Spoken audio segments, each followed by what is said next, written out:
Hey, B2B leaders, feeling stuck in your growth journey as you've exhausted all your plays? Tired of doing things the same way and not seeing results? I'm Stacie Sussman, your host, and this is C-Suite Strategies, your podcast for the explosive business growth you've been chasing.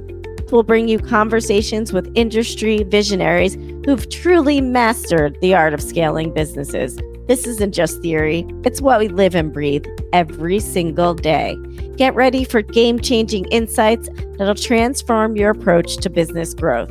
Whether you're a seasoned C-Suite executive or an ambitious founder, we've got you covered. C-Suite Strategies is your backstage pass to reaching that next level of business. Follow C-Suite Strategies now, and let's make this your new reality.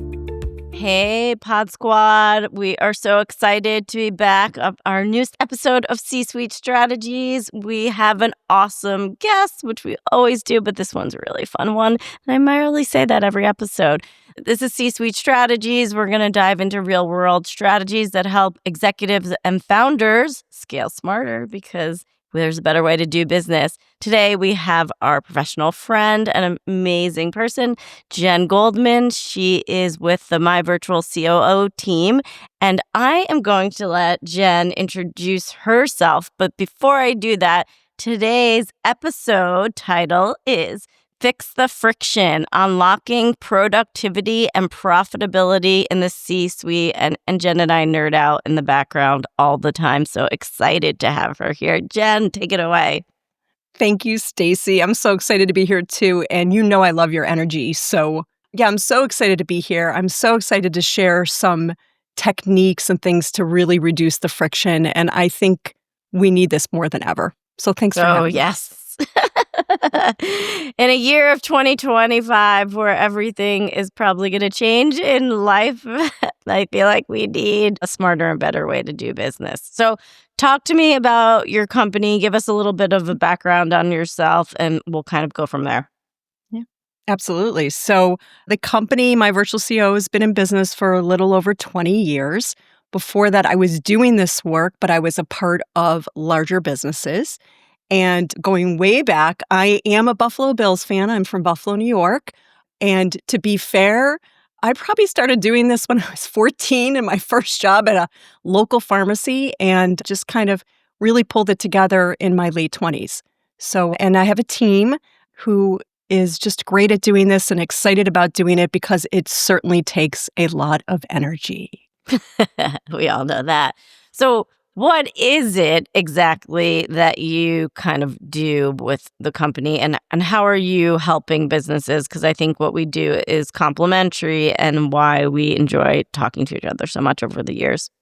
Yeah. The way I see it is we support what you do with companies. So we're there to support, scale, and grow the company, but from the operations angle. And what I mean by operations is the people, right seats, right bus, as one might say, the technology and the automation.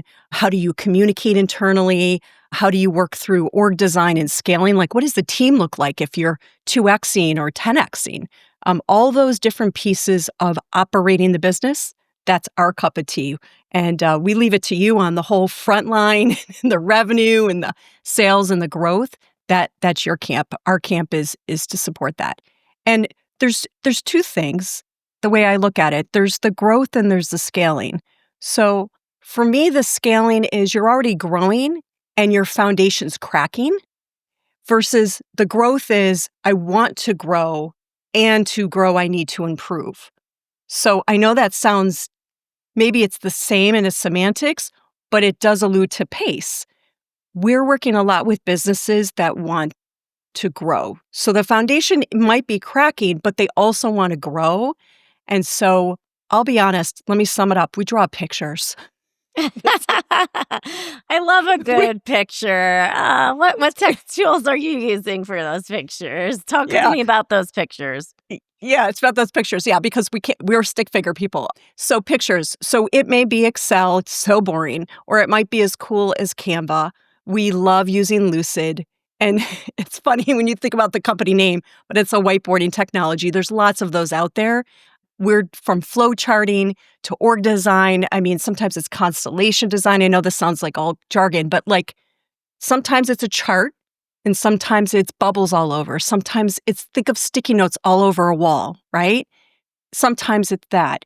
The reason we do it is because people, when they see things visually, and over 65% of us are visual learners, okay, that's a fact, we don't have our flight and fight go into play.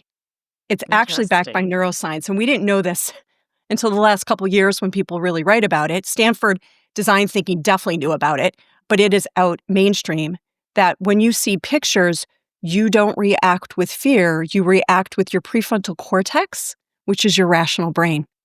I love so that. we can talk about something wildly changing, right? Like think about it and get people to be open and talk about it versus cowering in the corner and going, is my job in jeopardy? You know what I mean? Like, what does this mean for me? What is that's what we do. I love that. So many things. I feel like we draw a lot of pictures. I say ours are more probably arrows and bubbles at the end of the day, but we do a lot of customer journey mapping at the end of the day. But I think what we do similarly is I say if people come to us when they have like a triage, I'll say, or like a bleed, and they're like, if I have to do this one more time, the whole foundation is just going to crack and sort of crumble to the ground at the end of the day. And so they come and they're like, can you fix this bleed? Because everything's going to crumble if you don't fix it. But what we see is these, I call them icebergs in our business, is we will come in and fix the triage and fix the bleed. But there is invisible problems that are coming your way for your organization. And if you don't fix it, you cannot grow and scale to the 10x, 2x, 5 million to 20 million. And that's a big jump without seeing this. And you're right. I mean, your job has to change. There probably needs to be more players on the team. There potentially needs to be different players on the team. I'll talk about a LinkedIn post I saw, which I thought was really interesting. As you scale, and we'll call it from a couple of million to tens of millions, and we're going to generalize here, I notice that sometimes the talent, it just won't cut it sort of in the next inflection point. And that's like a really harsh reality for either a founder that's been really scrappy or a co-founder team that's been really scrappy. And now they your VC or PE wants to bring in someone with that real expertise to get them that sort of 10x because they can't. And that's a really tough moment in a company. Have you guys ever dealt with that? Because I thought the post was just so interesting because it was like, you're kidding yourself if you're the 5 million founder that's going to take it to 20 million. And it was just being honest based on experience. And I see it all the time at Rev Up Advisory. Just curious what you think there. No, I'm smiling because just like you, dealing with the same thing, right? From a different angle. And how do you make somebody see that without it feeling so antagonistic, without them feeling sadness and so many, or like, what about, like, I could tell stories all day, so can you, right? But the business that has had the same person at the front desk greeting everybody that came in for the last 20 years, and they don't know how to use the new phone system. Okay, it can be that simple. And that person has been absolutely loyal. Building the offboarding is crucial to onboarding somebody. It's about culture and people and how you take care of your people, or finding them a seat that you can afford. So like I say, you want to grow to be able to afford to shift and take care of people. So like sometimes we think about growth and I think we think about, I don't know, maybe we just think about the revenue or bottom line. I think about growth so that I can stop doing the things I don't want to do anymore and have somebody else do them. Or to take care of that person that literally we don't have a full-time role for them, but we can afford to still keep them. Love that. And figure out how this, we see it all the time. And it's really hard. And that's, again, exactly to your point, though. You're doing the journey mapping. We're doing, quote, the journey mapping around people. Right. We actually do a chart where we do like, what's today and responsibilities, then what's next year, what's the following year, and we use colors. And we start moving things around transparently with the team to know that everybody's going to have value. Everybody's going to have a home and doing things. Let's align up what you love to do, what you're skilled to do or want to learn, and let's shed the top level people at the same time. So that's how we deal with it. And in the end, if you do it right, the leaders come back and say, okay, we realize there's no solution on this person. But now it's out of care and love and educate. You're totally educated, so you can tell the story well and you can take care of that person. I love that. I don't know if I've ever worked in a company where they have taken care of that receptionist. I used to work in New York City and go into every advertising agency, and I loved those old ladies that just were the gatekeeper. You call, they have no answer for you. You go there, you have an appointment at 10, it's 9:59. You're sitting there until 10:20 because they forgot to call them, and then the person has another meeting at 10:30. That has happened to me so many times in my media career, but those women were there for, I don't know, 20, 30, 40, 50 years, and they still trekked all the way from who knows where, Long Island, New Jersey, Connecticut, downtown in New York City. So you have to, give them credit for, continuously showing up, but they didn't evolve with, I think, the check-in or the phone system, and it was really tough as a seller to sort of get past that because you had to play nice in the sandbox at the end of the day. You did, and at the end, whose fault is it really? I mean, you want to say, well, they should have learned, but who gave them the learning opportunity? No one. So I think, just to be fair, and this goes for anybody, professionals who want to be the CEO. We have COOs that want to be the CEO. We have chief of staffs that want to be the CEO. Like, come on, let's just be honest. It goes all the way up and down the ladder. How do you give them the opportunity? You make it transparent that they don't have the skill yet. If they want it, they need to do X. Give them that chance. Believe you me, that actually grows a business. Right. Because in the end, if you're giving somebody a chance and empowering them with accountability, because that's what this is all about, visualization is just another form of accountability, okay? Then you're offloading as a leader, so that should free up your time to what? Bring in more business and work strategically versus reactively. Right. And do you help set sort of the boundaries and the parameters around if you were like a chief of staff, let's say, because that's a really good example.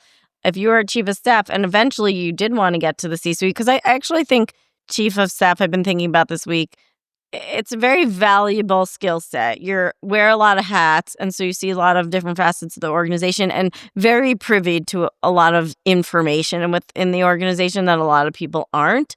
However, you're almost like a jack of all trades or a Jane of all trades. And then it's like, where do you even go next? And I listened to a video about this week, and it was like, well, find the thing you're best at or find the thing that's in your core zone of genius. But the company also has to be willing to move you sort of from one seat to another because that's a really valuable spot to be in.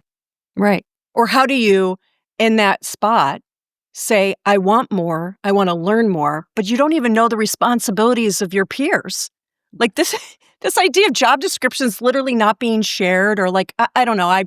I'm so beyond that at this point because I've seen the power of the share, and it doesn't mean, so then the chief says, say, oh, CEO, business developer, you're doing that. Do you mind if I take that from you? Sure. Right. Like, that's it. That's the conversation. Now let's go do it. I think the transparency, if I were to build a business at this point, I think every wall would be a whiteboard. There'd be sticky notepads everywhere. You know what I mean? Like, I would just visualize the heck out of it. Yes. And also, I always think about for my sales days, we had sales training every year, but it was this like annual sales conference that usually happened in Q1 of the year. And we had these sometimes stodgy. There was a few that were amazing, and I take those skills with me for the rest of my life. But it was a 2-3 day, fly everyone in, train all day, get drunk at night, eat a lot of dinner and have a lot of booze, and then train all day again. And that was just killer because it went on for 2 or 3 days. But then there was no like follow-up and continuity. And I have a lot of friends that are executive coaches, and I know we work with coaches for our business. I was like, Man, if I had that in those seats, think of how much further I would have gotten than me just figuring out. And then I also go, oh my God, if I had this tech and I had that business coach, I would have been like Superwoman. And I was even Superwoman without any of that. So just what's your thoughts on the training and that component of it? You're just like reading my mind. We can't digest that much information. That's the other thing about the visualization is that people digest things at different times during different parts of the day, during different parts of the week. So I'm going to take it further. Team meetings. Why is one person checked out and the other person seems engaged? Well, their brain isn't good for that meeting at that time of the day, maybe. Or the owner is forcing something down, or the founder or leader, whatever, right? At the wrong. I just think when you visualize, the slower brain, who, by the way, is a very smart person, okay? They process slower, maybe because they're thinking of 20 million more things, gives them time. So whether it's talent development or team meetings or working through an org redesign or working through how do we boost revenue and streamline market, whatever it is, visualizing lets people take it in at their own pace and time. Because why? They can go back to it later in the day, later in the week. And what does this do? It actually accelerates progress. Right. It feels almost counterintuitive, but it works quicker. Because, it's like saying go slower to go fast, right? The cliche, right? Yeah. I say that all the time. I'm like, we got to crawl, walk, and run. Right now, we're on the crawl. Your idea is a run, and we're just not there yet. And I have to tell people that all the time. That's right. So then it's like the joke, like let's think about our kids, right? Go run around the house a couple times, get it out of your system, come back in, then we can walk. You know what I mean? Like, because you just know. And frankly, let's be fair. Between the dopamine deficiencies, the technology, the ADHD climb, things going on in the world, we got to be cognizant of that sometimes the brain needs to go out and do a suicide sprint and then come back in, and now they're ready to walk with the team. Yep.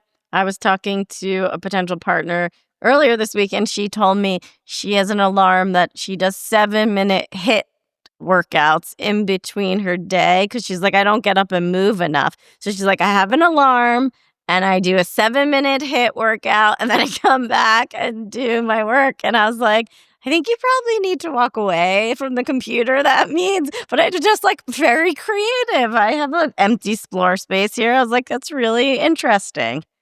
It is. And you know what? She found something, be honest, it's actually a brilliant move. It's a dopamine juice. No, it's like some people go for that cup of coffee again or whatever. I've been doing research because I now have these special filters, right, to take the dopamine, because my dopamine is all over when I'm on the computers.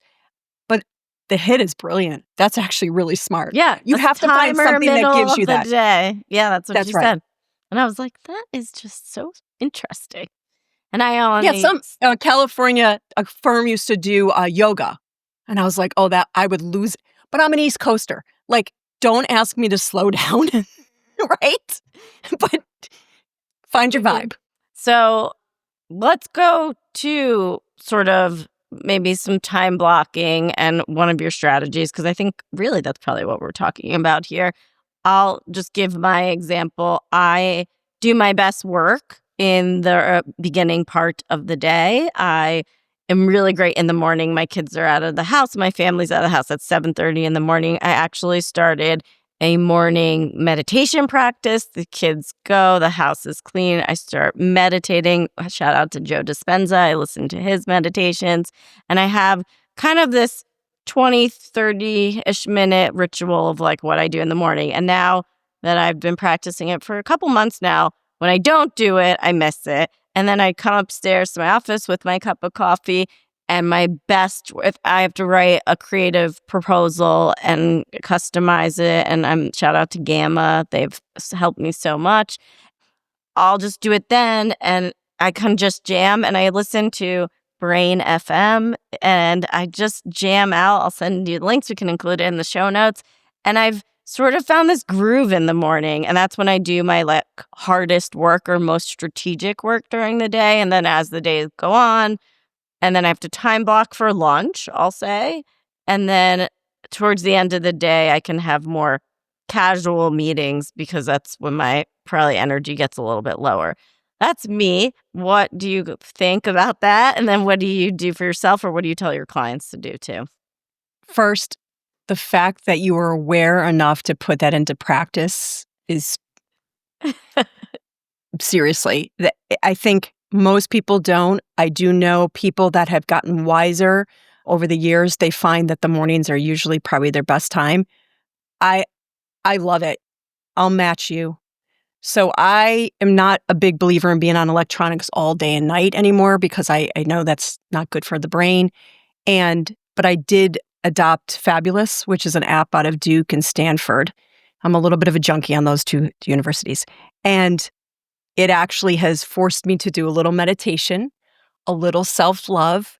I now drink water the minute I get out of bed. Like I have a huge jug of water. And then I do what I call my geriatric workouts. So my friends know this, that I have had 2 back surgeries and multiple issues. So I can't be the competitive player I used to be. And so I do a little bit of that. And during that, I actually listen to a meditation coaching because I can't just meditate in silence. Same deal. Yeah. And then I write, which I'm not, unlike you, I'm not a good writer. It's hard to get emotion out and written. So I try to practice writing literally while I'm on the recumbent bike. So yeah. That is multitasking at its finest, and we should link to those apps that you mentioned in the show notes. I can link to some of mine. But so it's so interesting you said that, because I think we are alike. I take it from the play from obviously my coach and being coached from a business coach for a while. And she was just like, you have to do this. I've read a lot of books with Robin Sharma. I am not part of the 5 a.m. club. It's just too early for me, but I'm part of the 6 a.m.-ish club. And also, if you think about like the greats, Michael Jordan, Kobe Bryant, LeBron, Patrick Ewing, I'm just naming some people that I loved.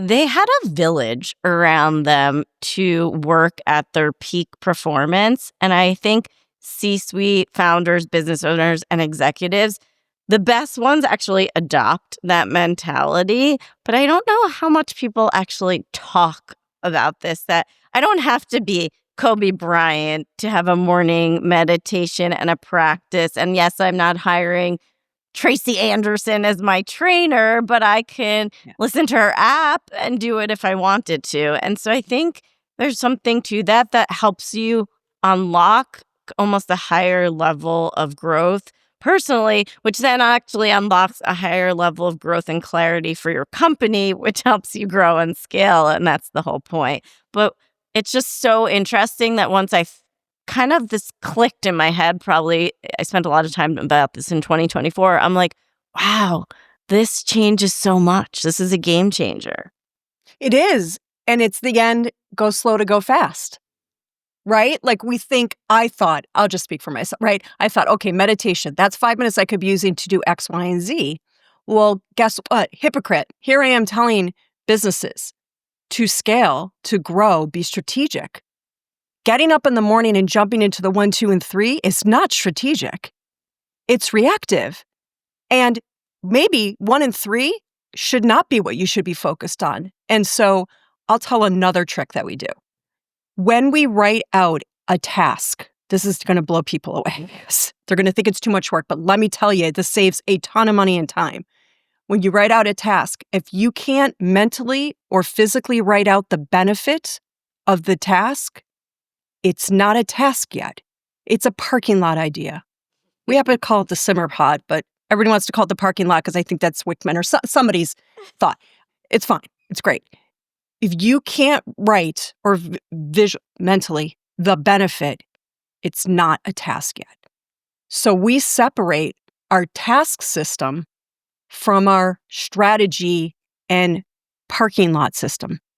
Love that. Oh my God. Mind blown right there. And a lot never makes it to the task list anymore, right? Like that. And also, too, we know this from the greats, Rockefeller habits, right? All these greats. If you take on more than 3 major initiatives in any given quarter in a business, Okay, good luck.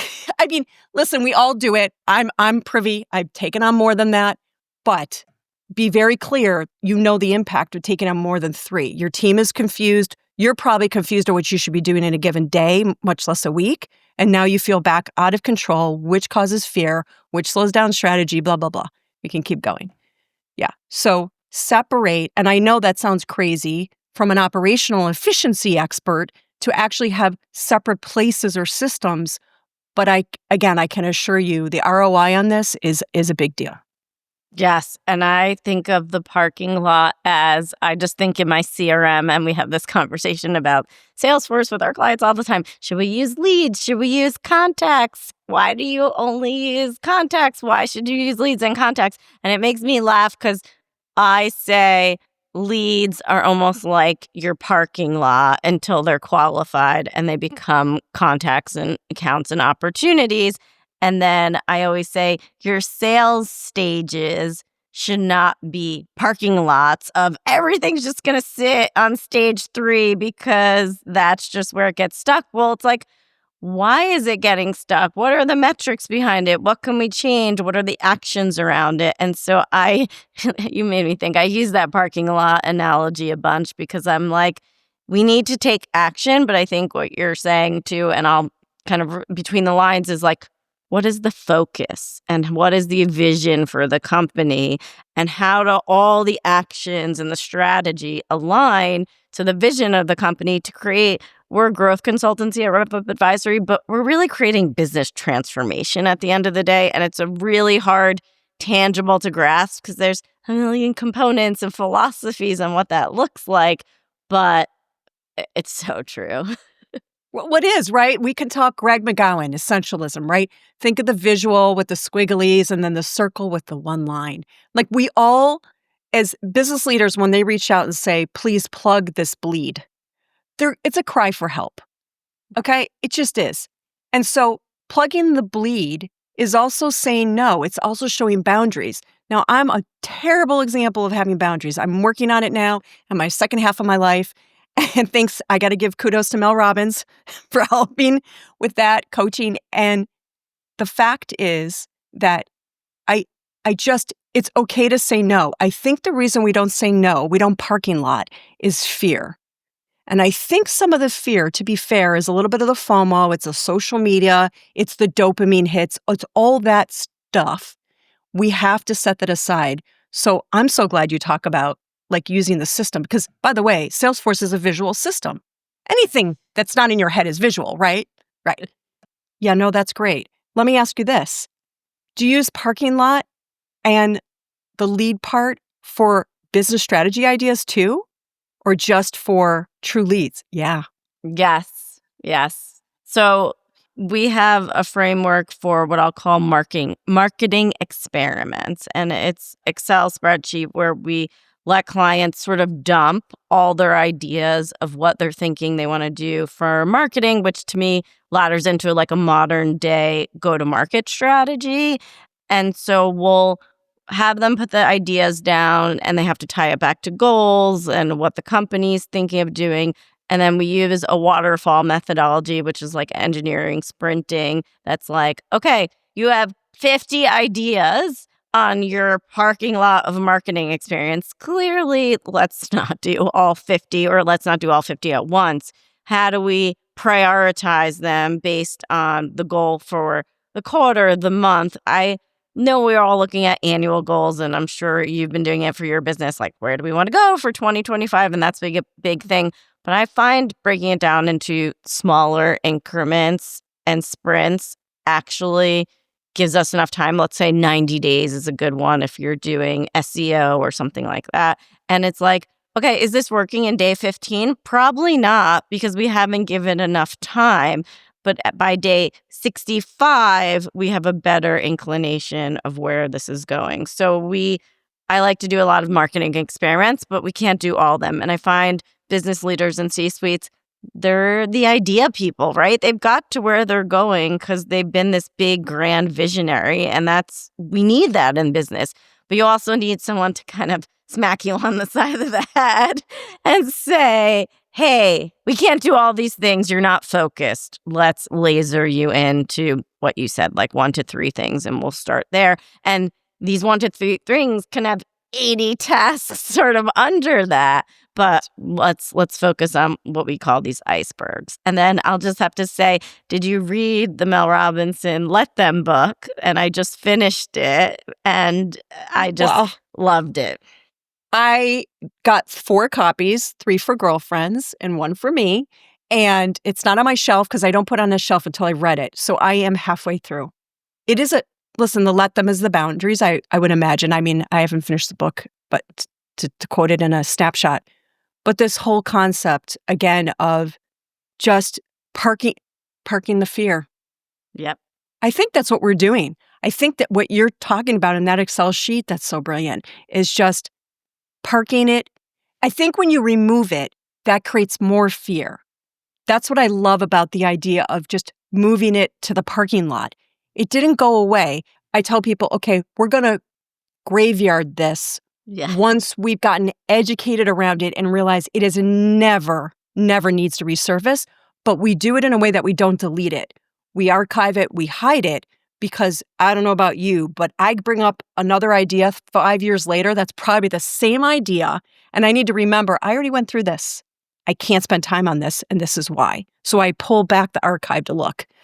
Yeah, it seems to be about managing the fear, because I don't know about you, but I'm not attracting greedy people. The businesses we work with are not greedy.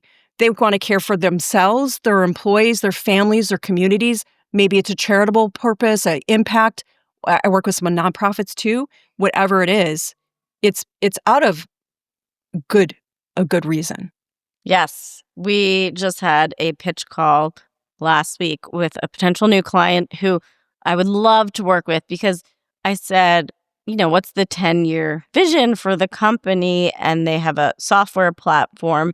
And the goal is they want to have a legacy with this platform. And I was like, well, are you guys the legacy? It's a co-founder team. I was like, are you guys the legacy, or is the software the legacy? And their answer was just so brilliant. Their answer was like, we are the stewards to bring this to more of a mass audience of consultants and practitioners. We are like the conduit and the vehicle to do it. It doesn't need to be like, oh, it was Stacie and Jennifer's like patented software and technology. And I just was like, wanted to hug them. There it is off Zoom. But I was like, that is just such not a greedy money thing. For them to say, we want to be the stewards to bring this software to a larger mass audience, means they're just going to have such riches in their life, in my mind, because of the way they think about life and what they want out of their life.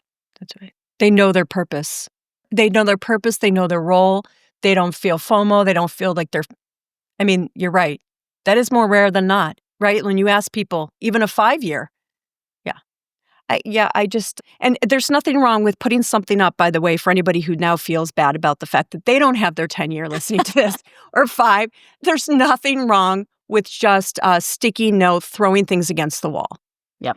But just do it in a way that's transparent. So, again, if you have office space and whiteboards, put it up there with a big question mark next to it so you don't feel like you have to commit to it. It's sticky notes. It's a whiteboard if you're all remote. Whatever it is, use something and get it out of the head. Your head will thank you. Your body will thank you. I'm reading so much about how the body carries the traumas, the pains, everything, right? Your healthcare bill will go down. It'll be good. Yeah. We really need to get out of our own way. And if I can, let me loop back on the time blocking, because we talked about how we start our day, but how do you control the day? And how do you control the week? Listen, it's been around. Most everyone is using a scheduling tool. Now, retail shops can't use this. I get that. That's problematic. Although, I'll be honest, now I go to CVS and they're out to lunch for an hour. That place is down. Like, they have cut their hours. They have cut the time. They've given the lunchtime, like locked it. To be fair, I know a business would be afraid that they would lose a customer, a retail definitely. But we work mostly with professional services firms. To shut down for an hour to do a fit exercise, a yoga exercise, a strategy hour, lunch and chat, find it. And by the way, you can build that into your scheduling system. See, this is the beauty of it. Like, we all use these scheduling systems now, and we forget to match the time blocks to our energy and our brain power. So if you say, listen, you're good in the morning, then don't offer your time for a call in the morning. So big. I do block out some mornings for working out, exercising, and for deep work. I think even on Sunday, I was looking, ahead to the recording this podcast, and I was like, I want to prep for it. Obviously, life happens, but I did time blocking, and I was like, okay, I have a 2-hour window here. I don't want someone to book on my calendar, so I'm going to work on my speaker proposal, and I'm going to work on the run-up show for Jen, and I'm going to cut up some podcast pieces. And I was doing all sorts of things, but it was really fun.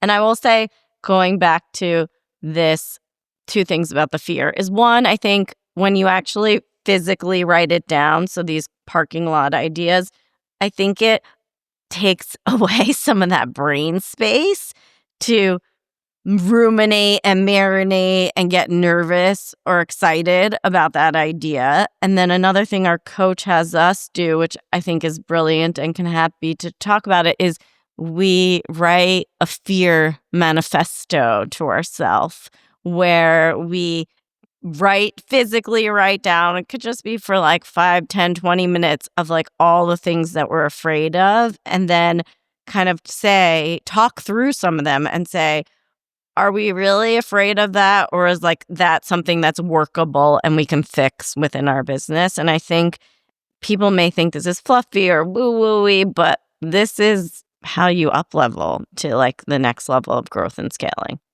Yeah.